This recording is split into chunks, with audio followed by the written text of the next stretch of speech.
नितिन जी ने कहा कि दत्ता जी स्वयंसेवक थे और इसलिए उनके शताब्दी समापन में सरसंघ चालक जी का उपस्थित रहना,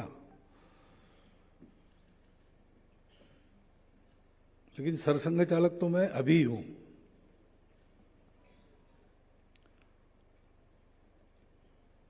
दत्ता जी जब नागपुर में थे तो मैं भी यहां छात्र था।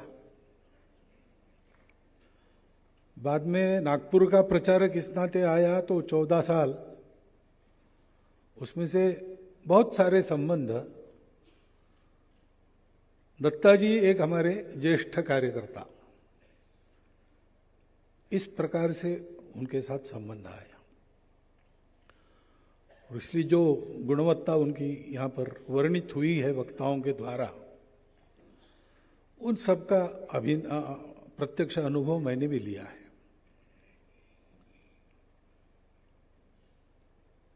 उनके ऊपर जो पुस्तक लिखी गई, आधारवड़ ऐसा उसका नाम, वो अत्यंत समर्पक नाम है।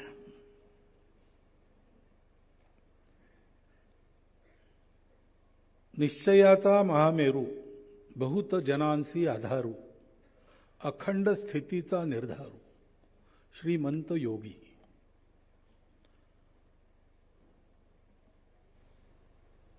तो ऐसे दो व्यक्तित्व उस समय नागपुर में थे, एक बापूराव जी भराड़ा पांडे, दूसरे दत्ता जी।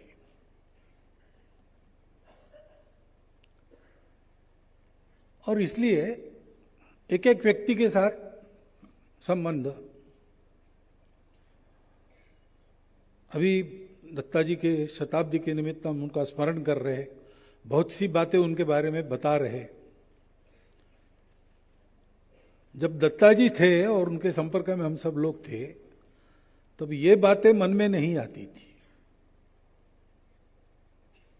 उनके जाने के बाद ये ज्यादा समझ में आता है। उस समय तो वो अपने लगते थे और अपने अधिकार में वो है ऐसा लगता था। इसलिए कोई भी समस्या है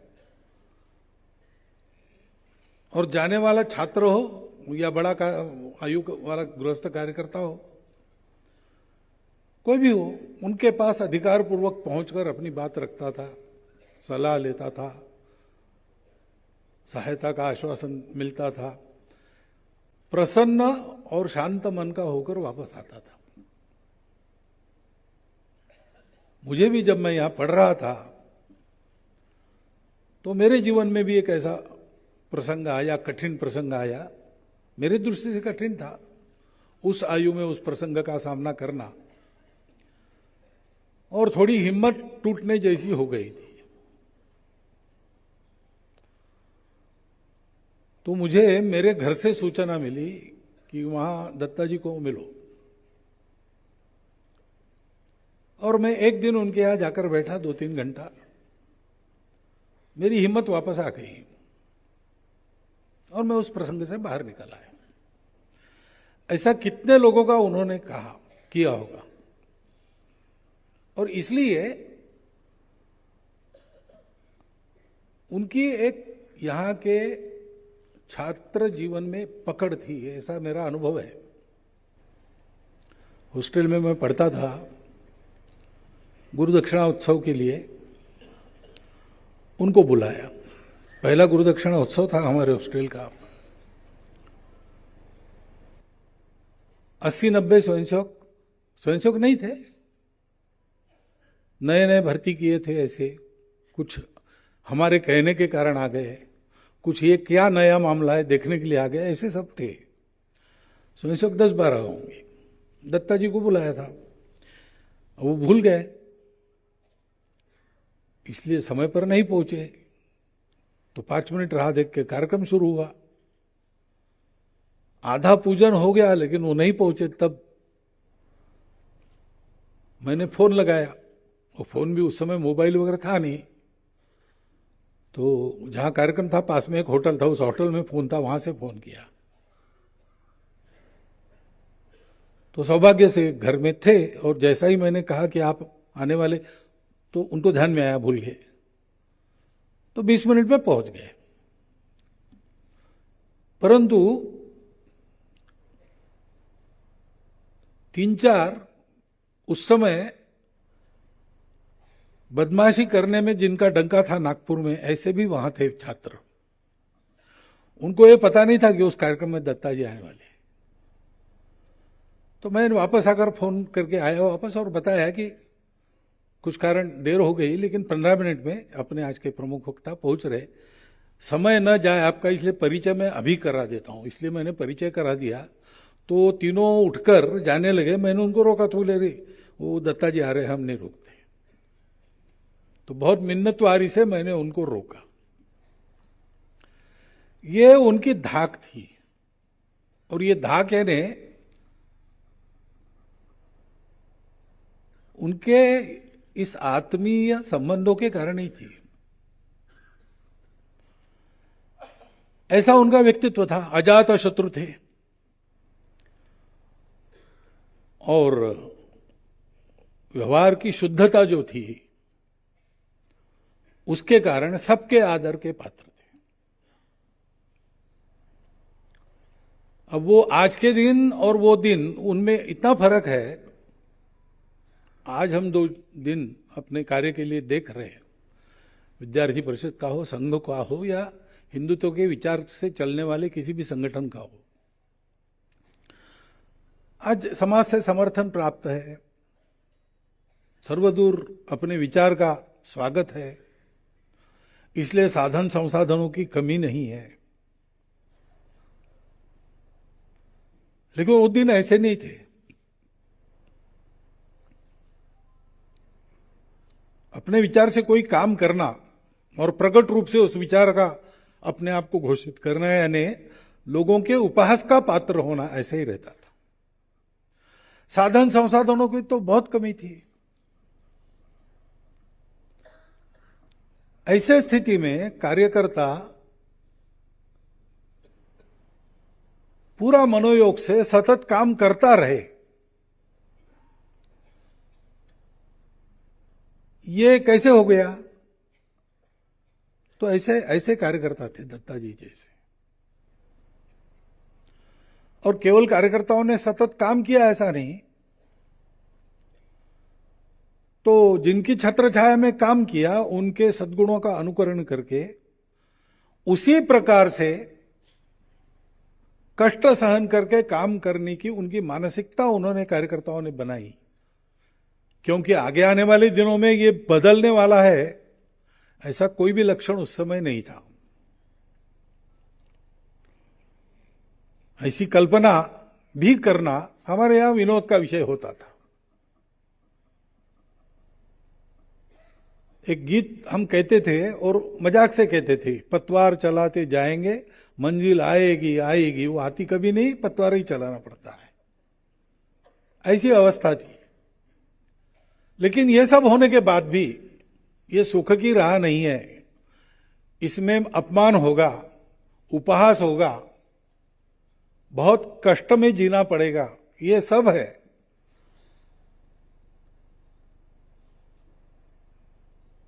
लेकिन ऐसा है तो भी काम करना है।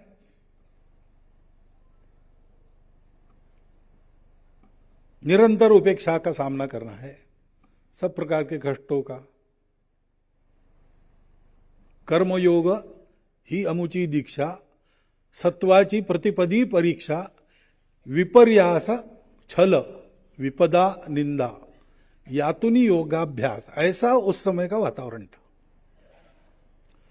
लेकिन ऐसा योगाभ्यास जिन्होंने अपने स्वभाव में रचा पचा लिया है, ऐसे कार्यकर्ता हमको दिखते थे सर्वत्र।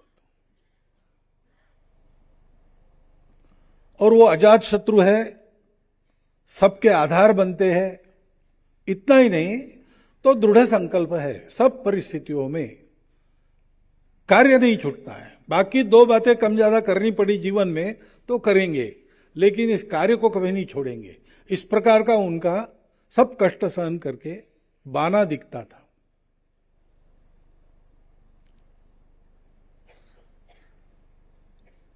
और हम देखते थे कि ऐसा रहने से कई काम होते थे। ऐसा रहने से कार्यकर्ताओं के मन में एक श्रद्धा भी थी और एक विश्वास भी था। इस कुएं में कूद जाओ, ऐसा कहने से आदमी विचार न करते हुए कूद जाता था। आप कल्पना कीजिए, तमिलनाडु में, कन्याकुमारी में, और जहां पूर्ण प्रभाव है विरोधियों का, ऐसे स्थान पर वो एक क्रॉस हटाया, वहां ऐसा स्मारक निर्माण हो, इसलिए केरल से परिवारों को बताया कि आपको वहां जाके रहना है। अपने गांव में ठीक से बसे परिवार वहां का सब छोड़कर दत्ता जी के कहने पर वहां जाके बसे और आज तक वहां है।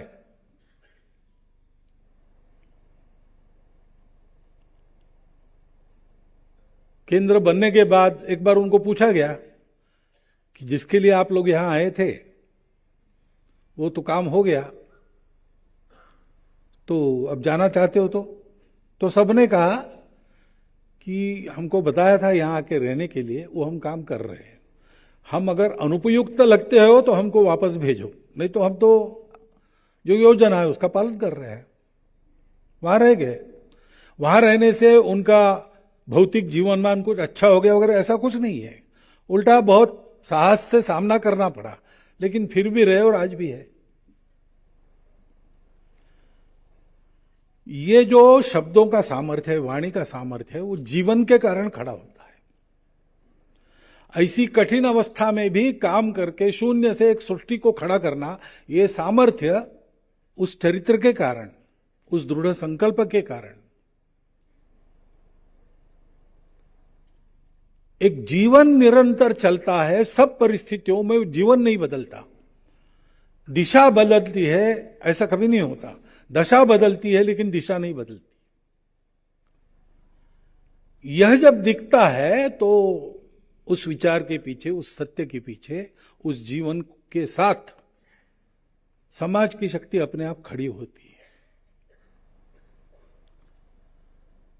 और इसलिए दत्ता जी का स्मरण हम कर रहे हैं, अच्छी बात है, परंतु अध्ययन भी करना चाहिए। शताब्दी वर्ष में कार्यक्रमों में हमने स्मरण कर लिया, पुस्तकें प्रकाशित हुई है, उसको एक बार पढ़ लिया और हो गया, ऐसा नहीं है। तो कौन से गुण आवश्यक है इस कार्य को आगे बढ़ाने के लिए, कैसा संकल्प जीवन का आवश्यक है उसकी परिपूर्ति करने के लिए, और किस प्रकार व्यक्तियों को जोड़ते हैं, उनकी योजना करते हैं, उनको संभालते हैं, ये जानना और जानकर अपने जीवन में एक एक चीज परिश्रम से खड़ी करना, क्योंकि ये अपने आप नहीं होता है। किसी के जीवन में ये अपने आप नहीं हुआ, उसके लिए बहुत कठिन शरीर के और मन के परिश्रम किए गए। ये लोकप्रियता के भरोसे नहीं होता, ये साधन संपन्नता के भरोसे नहीं होता। उसके लिए अपना कठोर परीक्षण करते हुए एक एक चीज को ठीक करके आगे बढ़ाना पड़ता है। और दत्ता जी जब थे वो समय कार्य की दृष्टि से अत्यंत प्रतिकूल था, लेकिन वो प्रतिकूलता ही अपने गुणवर्धन के लिए उस काल को अत्यंत अनुकूल बनाती थी। आज हमारा काम और कठिन इसलिए है कि ये अनुकूलता उस हमारे स्वभाव के पोषण के लिए प्रतिकूल है, और उस अनुकूलता में सोच जाना ही पड़ेगा। बाएं दाएं करके जाने का रास्ता नहीं है। वो एक संघ में भूत की गली नाम का खेल होता है। दो पंक्तियों के बीच में एक जवान दौड़ता है, और जो बीच में से दौड़ेगा तो उसके पीठ पर तमाचे लगाएंगे लोग। बाएं दाएं करके जाने की परमिशन नहीं है, वो बीच में से ही जाना पड़ता है। जितने जल्दी जाएगा उतना तमाचे कम पड़ेंगे, ऐसा खेल है। आज हमारे सामने ऐसा ये अनुकूलता की गली है, इसको टाल हम नहीं सकते क्योंकि ये हमने मांगी नहीं है, ये हम पर डाली गई है समाज के द्वारा। लेकिन इसको झेलते हुए भी अपने आप को अपने शील पर, स्वत्व पर, सत्व पर कायम रखना, इसके लिए जो बाहर से प्रतिकूलता का आधार मिलता था वो आज नहीं है। बाहर से अनुकूलता जन्य प्रतिकूलता है और इसलिए हमको इसके लिए अधिक परिश्रम करना पड़ेगा। शताब्दी हमने मनाई और कुछ नित्य चलने वाली बातें भी दत्ता जी के चरित्र व्यक्तित्व के अनुरूप हम करने वाले हैं। यहां एक मार्ग को नाम मिलेगा, एक सभा गुरु को नाम मिलेगा। वो इसलिए मिलेगा दत्ता जी की स्मृति रहे, वो तो ठीक है। वे नाम नहीं देते तो भी उनके जीवन के कारण उनकी स्मृति रही थी, परंतु एक 2-3 पीढ़ी निकल जाने के बाद वो स्मृति अपने आप नहीं आती। पुस्तकें है लेकिन सब लोग नहीं पढ़ते। लेकिन जो उल्लेख हुआ लंबी छाया किसकी है, वो लंबी छाया क्यों पड़ती है? वो चरित्रों के कारण नहीं पड़ती, तो तेजोमय प्रतिबिंब तुम्हारे स्वयं सिद्ध अगणित निकले हैं। डॉक्टर हेडगेवार हो गए, क्या ये विश्वास रखने लायक बात है आज के जमाने में? ऐसा कोई व्यक्ति हो गया, लेकिन विश्वास रहता है क्योंकि वैसा ही चलने वाले और अधिक लोग हैं। 5वीं पीढ़ी तक है, तो पहले के भी ऐसा था, आजकल संभव नहीं, ऐसा विचार ही मन में नहीं आता। जो लोग वैसे समाज की दृष्टि से सारा वर्णन समाज सुनता है तो उनको अलौकिक मानता है, लेकिन अलौकिक होकर भी लोगों के प्रति वो लौकिक ही दिखते थे। दत्ता जी के पास जाते थे तो कोई ऐसा महापुरुष सामने बैठा है वगैरह ये रहता ही नहीं था। 50% हमारी नासमझी थी, परंतु 50% निश्चित अब उन्होंने अपना रूप ऐसा नहीं रखा था।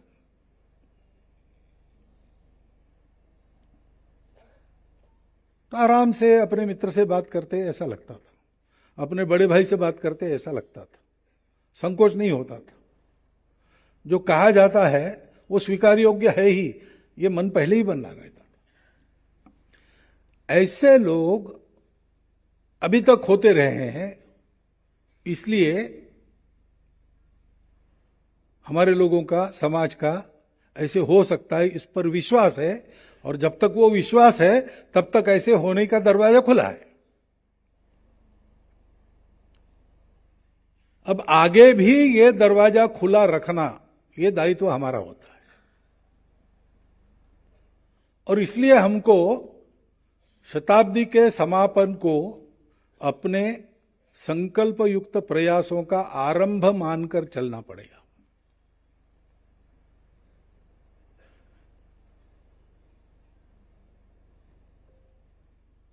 चालने बोलने सलगी देने कैसे, ऐसे शिवाजी महाराज के बारे में है। कैसे हम याद करें कि वो कैसे थे? जिन्होंने देखा है उनसे बैठकर जाने, उनकी छत्र छाया में पले हुए कार्यकर्ताओं का जीवन देखे, उन्होंने उनसे क्या लिया है अनुकरण में, उनको पूछे, और हम तय करें कि एक एक चीज अपने जीवन में लाने के लिए हम परिश्रम करेंगे। अपनी शताब्दी होगी, कोई हमारा स्मरण करे, ये तो अपेक्षा उन लोगों की बिल्कुल नहीं थी, दत्ता जी की बिल्कुल नहीं थी।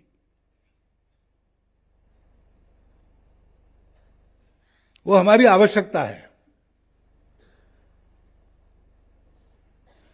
हम मना रहे, इसलिए मना रहे, हम जानते हैं कि उनकी अपेक्षा नहीं है, परंतु हमारे लिए आवश्यक है उनको स्मरण करना, उनका अनुकरण करना, अनुसरण करना।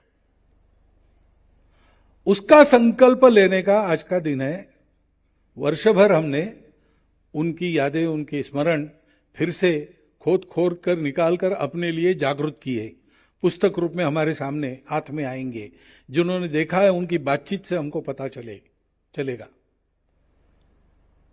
परंतु उसके आधार पर हमको हमारे जीवन को वैसा करना है। दशा बदली है कार्य की, समाज की स्थिति बदली है, लेकिन हमारी दिशा नहीं बदलनी चाहिए। उस दिशा पर अडिग चलते हुए और साथ में लोगों को ले जाते हुए जो कदम दिखेंगे, उसके आधार पर पीछे से आने वाले कदम भी उसी दिशा में जाएंगे। तो ये जो राह बनाई है, उस राह को चलता रखने का काम करना, ये संकल्प आज हम सब अपने मन में ले। और जन्म शताब्दी के वर्ष में जो सारे यशस्वी कार्यक्रम हुए, उसके लिए सब कार्यकर्ता अभिनंदन के पात्र है। लेकिन उन कार्यक्रमों को अपना जीवन क्रम बनाकर हम चले, ऐसा हम सब करें, इसका संकल्प ले, ऐसा एक विचार मन में आता है। आपके चिंतन के लिए आपके सामने रखता हूं और मेरे 4 शब्द समाप्त करता हूं।